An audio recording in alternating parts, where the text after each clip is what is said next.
Item D on the agenda, appointments and resignations. One item.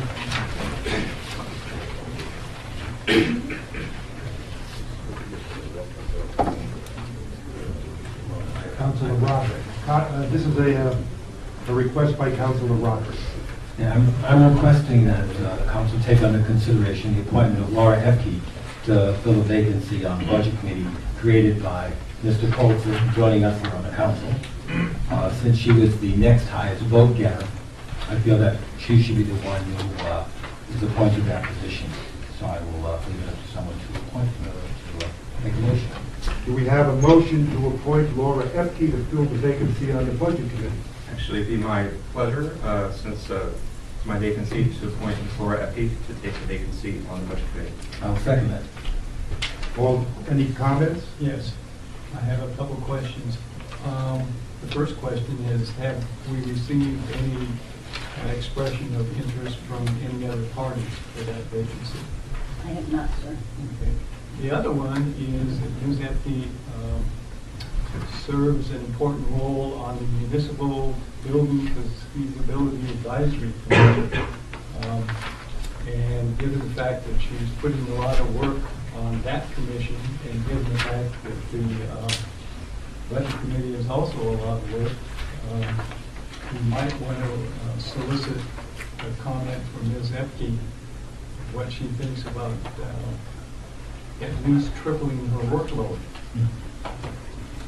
I can definitely attest that the budget committee is a lot more work than people might imagine. I'd say probably 12 to 16 hours a week. Having been there and done As that, you've done, I so. can verify that. So I think we should at least give Ms. Epke at least the appearance of having some say in this matter. Laura Epke, Road. I am retired, but it is a lot of work. I would mention that the Municipal Buildings Committee, well, I guess it has an end date the same as the Budget Committee. Both are targeting the financial town meeting. But this appointment to the Budget Committee would be for 2 years? Do you have 2 years left? Yes, it would be 2 years. 2 years. So I have the time, I have the information. Okay. Thank you for asking. Mr. President? Just remember, Ms. Epke, that's been recorded. We actually have a problem with that.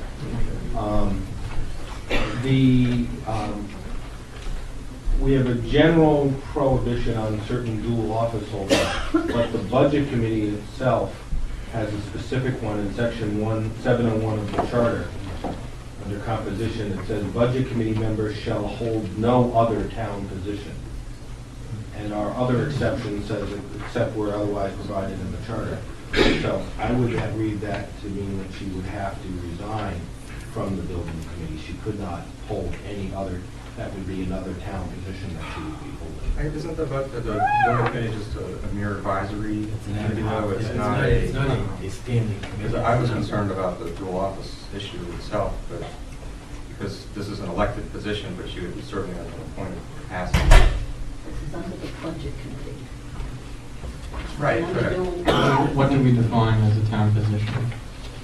Well, we don't usually because it doesn't come up. We have certain specifics and that was discussed in the past as far as the boards that are set forth by statute, the planning board, and the zoning board, and the boards of the charter, and the budget committee and whatnot. But this seems to be a very broad thing, this town position. Now it is an ad hoc committee, but it's an official committee of the town. Unfortunately, with the Open Meetings Act, any committee automatically becomes an official committee. I can, as I said, I just kind of noticed it as today, and I didn't know where you were going with it, but if you want to look, I would need time to research that question about town position. I don't know if we've otherwise defined other town positions. Could we not approve or make the appointment subject to her resignation from elected to? No? I would hold off on that motion until we find out whether Ms. Epke can in fact serve in both capacities. I would hate to lose her on the Building Feasibility Committee. She's done, I can say, a great job on that committee, and I don't know who would replace her at this point. So maybe we could have our town solicitor look into that issue.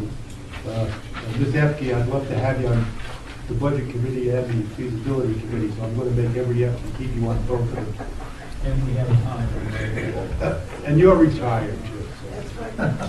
so, like I am. I'm sorry about that. And the budget committee really doesn't start consideration until January, so we have the luxury of time to discuss it. Could we have a motion then to continue the matter of this appointment? I think you should reflect me withdrawing the instant motion first for the record. And then, since I'm talking, I'll go ahead and make that motion to continue this matter. Do we have a Until second? such time as we got clarity. Do you want to see it table, or do you want to see it just continue with the posting on the agenda at such time as we feel to? I think if we could say by December 13th, given the fact that the agenda for the holiday, the agenda for the next meeting is closing tomorrow, so I think if we could say December 13th and continue it to that point would be. Quick question, does that continue the entire process until December 13th? So if someone else showed interest in that time for the position, it's still open, or? Yeah, the position is open until you vote to fill it. Second? All those in favor?